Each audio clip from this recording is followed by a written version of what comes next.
Hey guys, welcome to my YouTube channel. Today, I will show you how to screen record on the Monkey app. Before we start, don't forget to like and subscribe. First, open the Play Store, then search for AZ Screen Recorder and install it. Since I have already installed it and I will open it now.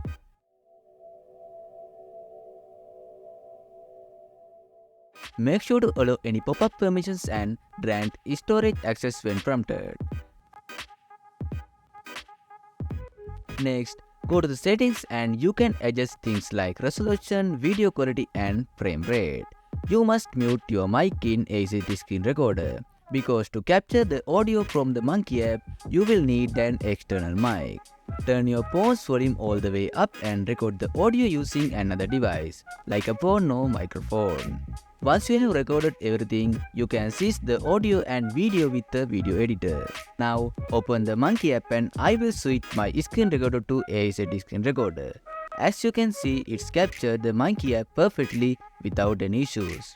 After everything is recorded, mix your audio and video together in an editor. And you are done.